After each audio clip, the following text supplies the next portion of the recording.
What's up, everybody? Mark and Sarah back for another episode of Able Today. We're going to share some stories, hear some stories, but more importantly, communicate issues related to the disability experience. But today's a special episode for us, right, Sarah? It's so exciting, because we've launched a few of these episodes now, Mark. We're a couple episodes and conversations deep into the Able Today podcast, but we haven't had a chance to highlight one of the companies, one of those organizations that helps power Able Today on a daily basis. When I think about the work that we're able to do, raising awareness about this financial tool, it is all in thanks to Wells Fargo and their contribution to this effort, which they don't benefit from. And I don't think we talk about that enough. Coming on as a partner, raising awareness about 46 state programs, right? It's really colossal. And I think it's unheard of for the most part from a private company perspective, advocating and raising awareness about a government and community service, right? It's really a company that I think is looking, again, not just at ABLE, but how you meet people with disabilities where they are internally and externally through how it interacts with its banking services. Again, not ABLE because they have no skin in the ABLE game, but how they make their products and services more accessible for their customers with disabilities, family members, caregivers, and really taking that holistic perspective of disability inclusion. Well, and I think they took it a step further because, as we've learned, they have a chief accessibility officer, and I am just tickled behind that. Not a lot of companies have a chief accessibility officer in the C-suite really driving the innovation again from the ground up. So, it's pretty cool. Yeah, and when we think about DEI and where disability fits in that space, it's always amazing to see companies like Wells Fargo taking the initiative to go a step beyond what may be required or may be cool, and actually implementing at the executive level accessibility. That's incredible. It's what I advocate for. It's what you advocate for. Um, it's it's incredible.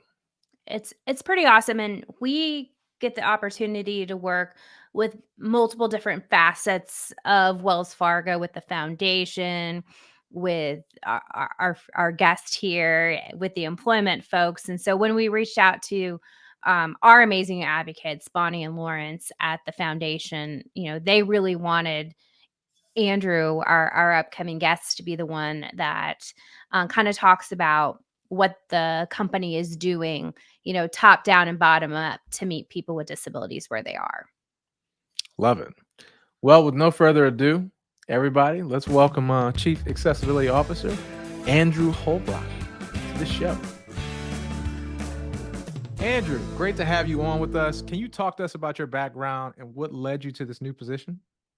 Well, absolutely, Mark, and thank you for the opportunity to be here. I really appreciate it and look forward to this conversation with you and Sarah.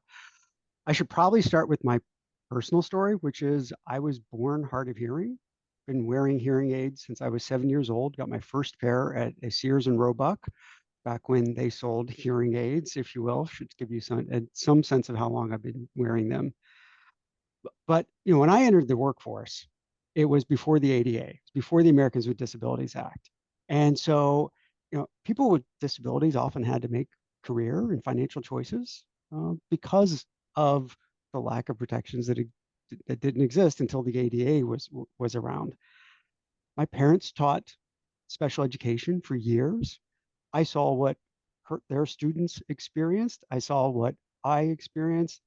And when I entered financial services, it was an opportunity for me to take a little bit of what I will say is the family business of advocating on behalf of students with disabilities, people with disabilities in general, into the financial services sector. And so I've had the great opportunity to be part of employee resource networks here at Wells Fargo, and then prior to that at JP Morgan Chase, where I've been, sort of on the sidelines, helping advocate on behalf of both employees, customers, and clients. I was enterprise president of Wells Fargo's Disability Connection, and I was asked by our senior leadership, hey, what is it that Wells Fargo could do more? And I said, well, a lot of companies that have identified that there's an opportunity for us to deliver more for our customers and clients and employees with disabilities. They've identified a chief accessibility officer that's there to coordinate this across these enterprise functions. And sure enough, got significant backing, and we created the role. I was honored to be selected for the role, but it's just 60 days into the job. So I will say that there's still a lot of discovery going on for me. And even though I bring this wealth of background and wealth of experience within financial services, it's still early on, and I'm looking forward to the road ahead because the one thing about being at Wells Fargo is that we have millions of customers and clients. And so what I'm most excited about this role is that if we do good, the impact is significant and it is global. So Mark, yeah, thank you for the question. Mark, you're gonna, think this is one of our back and forth traditional podcasts, but I'm gonna go off script like I normally do. Andrew, can you share, because obviously the community, the disability community, and how we engage with employers, pre and post ADA. And we actually have one of our upcoming podcasts with Sandy Swift Perino, who was the chair of the National Council on Disability that helped really form the coalition that ultimately became the ADA. So quick plug for that episode that hopefully is I'll be tuning in. out. Oh, it ended up having to be a 2-part series because we had so much ground to cover, and maybe this one will need to be a 2-part series as well. But what's the day in the life like for the chief accessibility officer for Wells Fargo? Because not a lot of companies have a position quite like yours, and so I want our listeners, especially those coming to us with either lived experience or family members or caregivers, to understand the role that you're leading is new for a lot of companies. Well, I mean, great question. And I'll caveat my answer with a day in the life is based on less than 60 days worth of experience. That's the good news, is that I'm not the first to have done this. And so I have been consulting with a lot of other CAOs to understand, what are some best practices that they have implemented in terms of, their successes, but also some of the things that they wish they could have gone back and done differently. What I will say that specific to Wells Fargo, I mean, it is, we're an enterprise organization in multiple countries, branches and ATMs all over the United States. So part of what my day job is really helping ensure that, the regulatory needs are being met and addressed wherever possible, really working closely with my friends in legal and compliance and control to just help, if you will, just keep the boat moving in the right direction. I'm sorry, I'm going to use a lot of boat analogies. I'm a sailor when I'm not here at Wells Fargo, so my apologies for that in advance. But, in addition to that, right, there is here's what we just have to do, if you will. It's also the other part of the job is, well, what more could we and should we be doing on behalf of our customers, clients, and employees? And that's a little bit of what we are doing with the Chief Accessibility Office, is saying, look, we all know what we have to do. There's some very well-established guidelines in the ADA and other guidelines that exist there, whether it be state or municipalities or in other countries. But that's not accessibility. That is part of accessibility. That's sort of that is the entry level, if you will. Accessibility is around creating accessible products and services for for employees, but also customers and clients with disabilities, because there's over 1 billion people with disabilities in the world. 1 in 4 Americans is a person with a disability. If Wells Fargo is not delivering accessible products and services, we're cutting ourselves out of a sizable part of the market. period.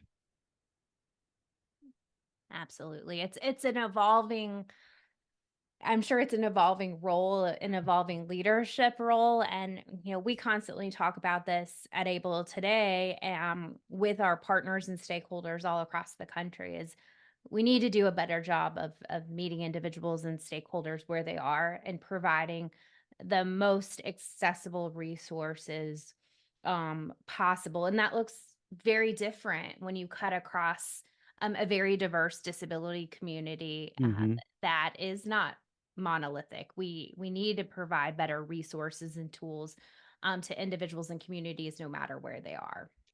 Well, and Sarah, let me double down on that one a little bit.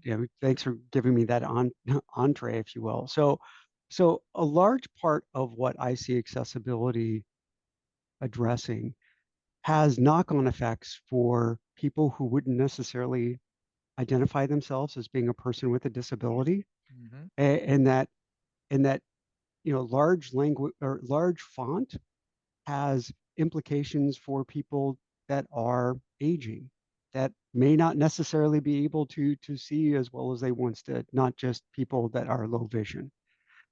In addition, like creating spaces that are more accessible for people that may be in wheelchairs is also important for people that may be dealing with mobility issues that they had never previously encountered, maybe short term. These are people that need our need our financial services, and if we're not delivering those spaces, they don't necessarily know to ask for them. And so being proactive, meeting them where they are, to use your phrase, I believe, Sarah, that's a lot of what I'm hoping to accomplish in the CAO. Amazing. Well, Andrew, I know, we really appreciate it from our lens, as Wells Fargo has been our primary sponsor and a valued partner in us disseminating this information, right? Because a lot of what we found is that it's just a lack of awareness from folks, right? Um, as you mentioned too, there are more than 40 plus million Americans living with some type of disability, and currently 8 million people, right, qualify for some type of Enable account. Soon it'll be 14 million, thanks to the Able Age Adjustment Act. But my question for you is, um, well, more or less, can you just talk to us about Wells Fargo trying to make Able more accessible for people living with disabilities? Yeah, absolutely, Mark. And I was looking forward to this question because this is a unique situation, right?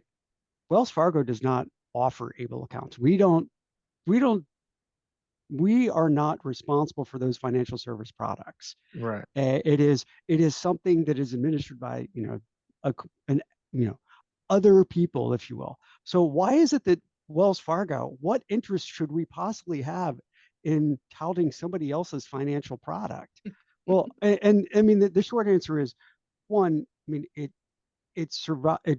provides an important financial service to an important community, to those of us at Wells Fargo. And even though we are not the ones that are administering these products, they are part of a portfolio for a lot of either people with disabilities themselves, or caregivers of people with disabilities, or just allies of people with disabilities.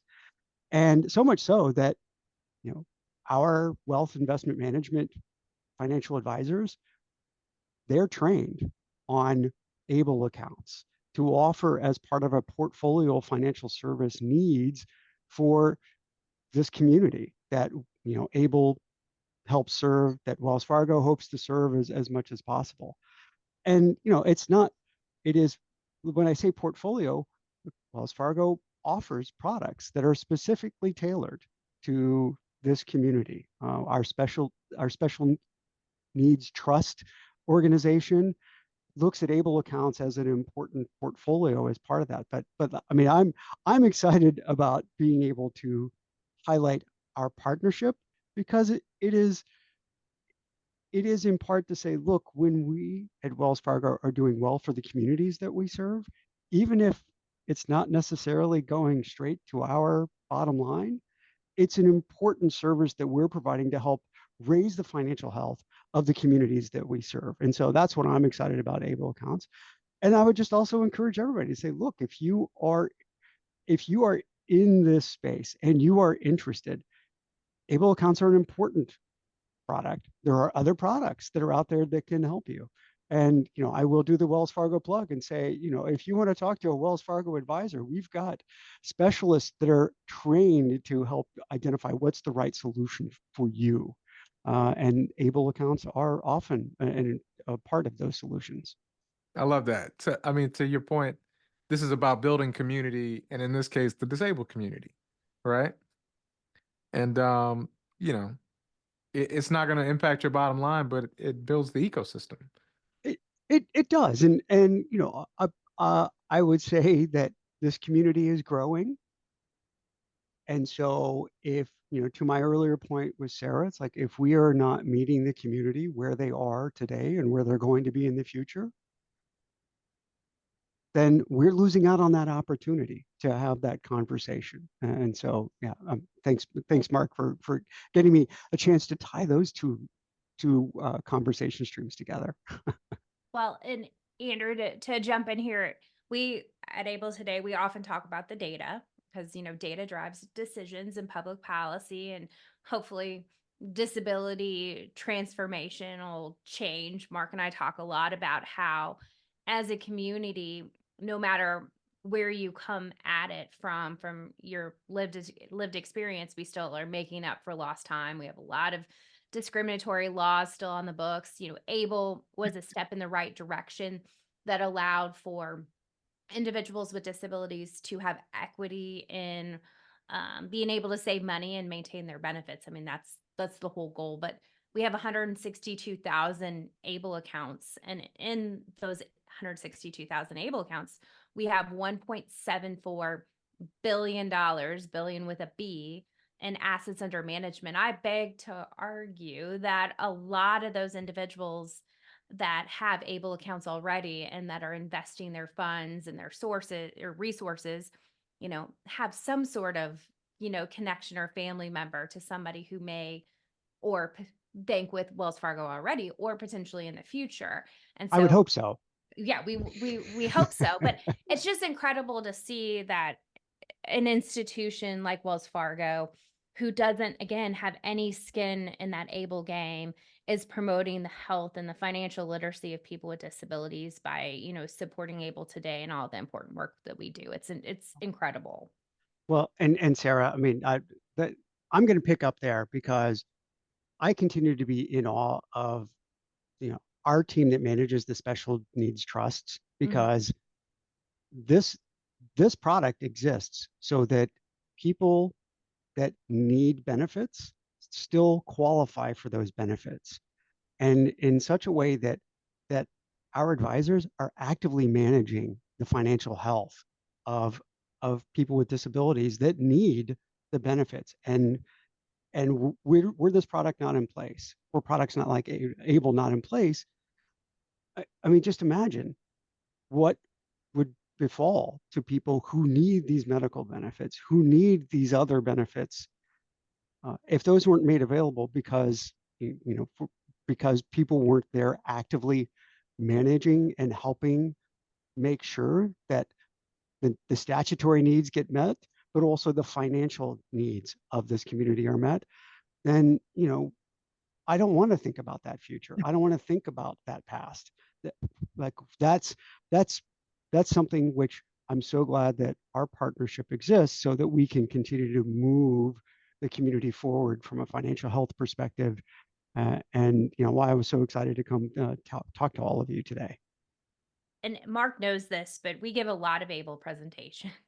Morning, noon, and night. A lot of night presentations. In fact, last week I had the opportunity to represent our team with a special needs trust financial planner on the West Coast, where we did an evening presentation at 8 o'clock at night. I'm Central Time, and we co-presented how special needs trusts and ABLE accounts should work together.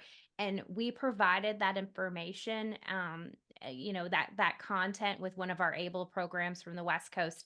And we also translated the content in Russian and Spanish.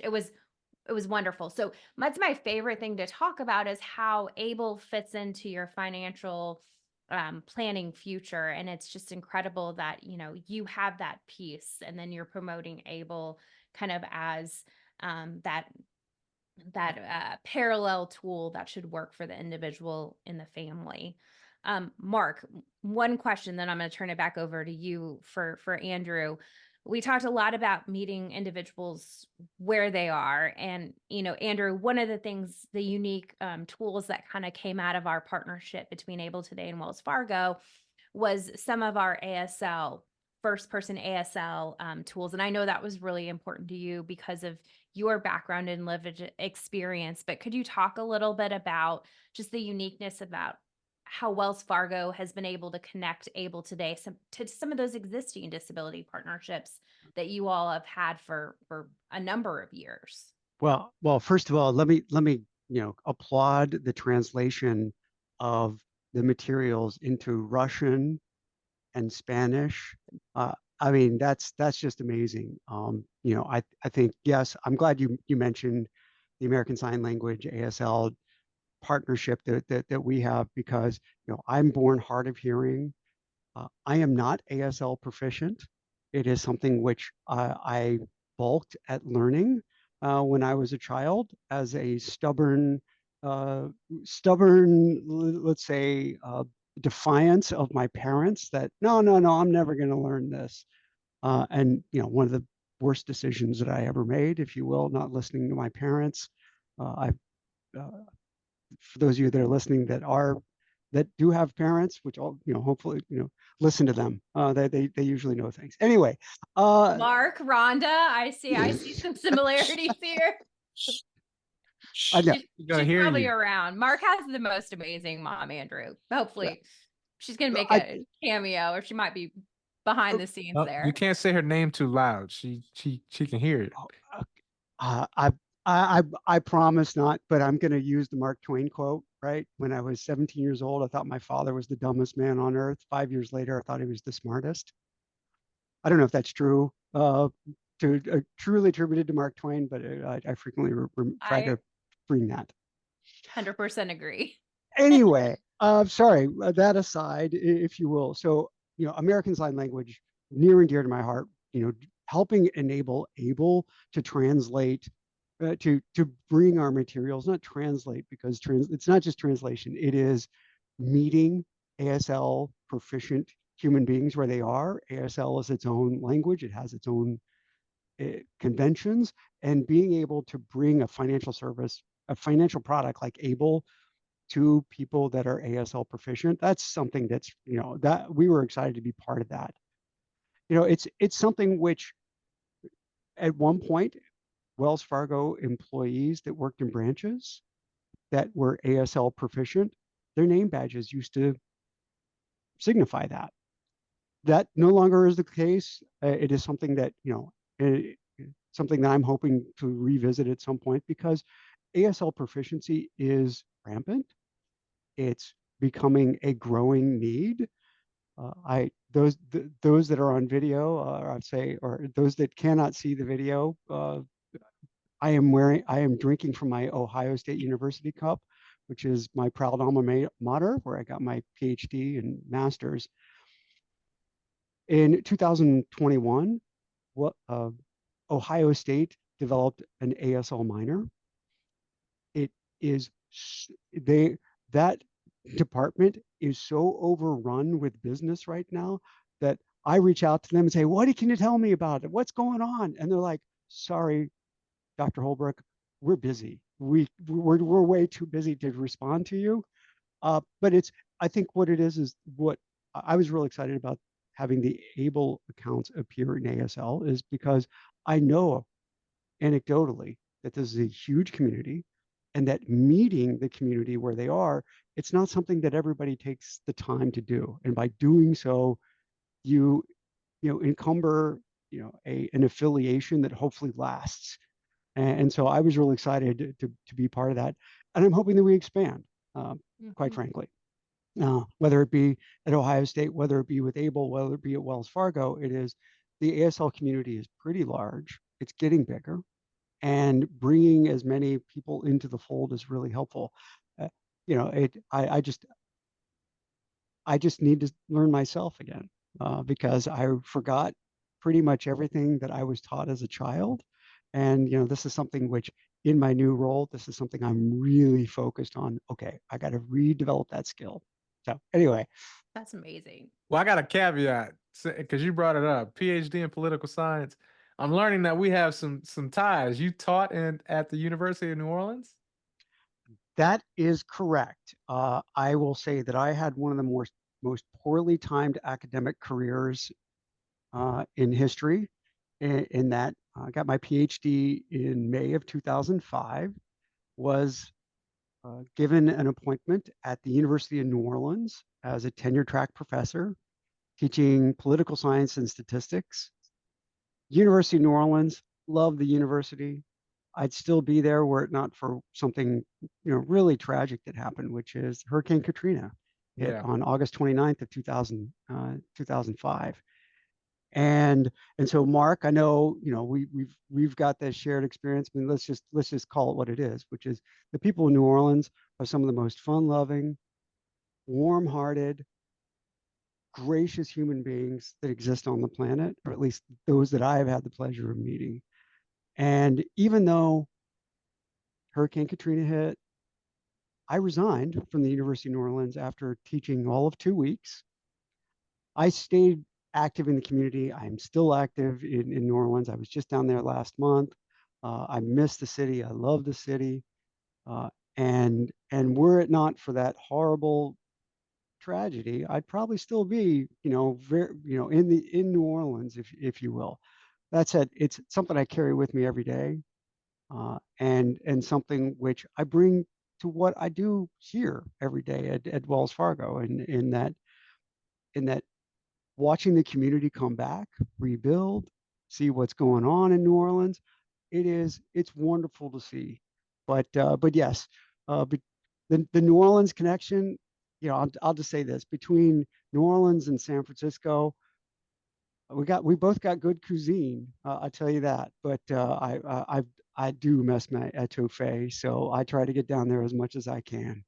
Well, Sarah's learning. She's getting baptized by fire every time she comes. Every time for our meetings, Andrew. And I mean, you should be very honored. Mark is like Mr. New Orleans. You can't turn a corner, go to a restaurant, go to a coffee shop with somebody not, cornering this man and all he's doing to make New Orleans more accessible for our community. It's pretty fun to sit back and watch.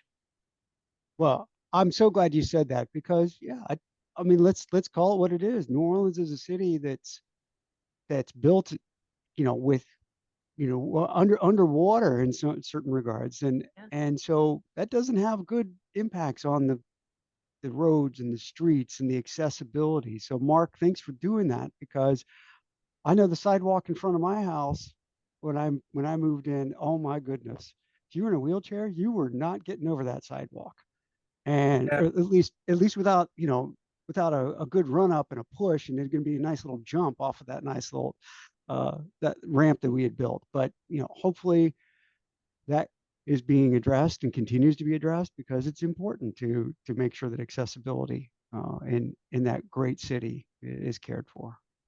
It's tough with the oak trees, but we make do. Ma- That's what the bike lanes are for. Mark makes it work. Okay, last question, Andrew.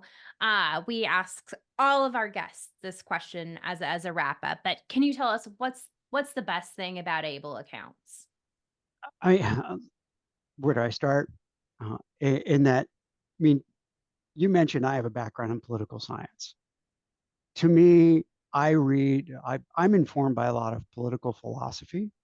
Jeremy Bentham, gosh, you didn't think this was going to be a political science lecture, did you? Talks about utility maximization. And what that essentially means is the greatest amount of happiness for the greatest amount of people. That's what it is. I look at Able accounts as a utility maximizer. It creates happiness where in the past there wasn't. if you will, by creating a place where there is a financial good that's provided to people who need it. And before it existed, this was this community was woefully underserved. Yeah. And so there's more to do, but the best thing about it is that able accounts improve societies. They make the communities that they serve stronger, better, and they make all of us better. So I couldn't ask of anything better to say about anything or anyone. So thank you, Sara. Thank you, Mark. Achieving a better life. I mean, at the end of the day, I think the program does exactly what it does in its namesake, and it helps people with disabilities, along with family members and caregivers, achieve a better life. We haven't quite had that was a very poetic response. I like the utility aspect too. Yeah, Andrew. Jeremy Bentham. That's my last plug is, political philosophy, like Jeremy Bentham. I didn't think that, what am I looking at? 19 years post teaching that class, that here I am still referencing that stuff. Anyway, sorry, Mark, to interrupt you. Oh no, you're fine. You're fine. I was bringing us home, but a little political philosophy goes a long way, so we need that every now and then. And some Mark Twain. And some Mark Twain. And some etouffee, which I think I'm gonna go have now. Mark, killing me. Sorry. He Send me your loves to address. do that, Andrew. I might freeze something and ship it to you. But Andrew, it's been a pleasure. Thank you so much for coming on and talking about all that Wells Fargo is doing. I'd love to hear that they've created the space to have a chief accessibility officer, and I hope that you all are encouraging other Fortune 500 companies to do the same. So, but with that, I want to thank everybody that's listened to this episode of Able Today, and please catch us on the next one. Cheers. Thank you.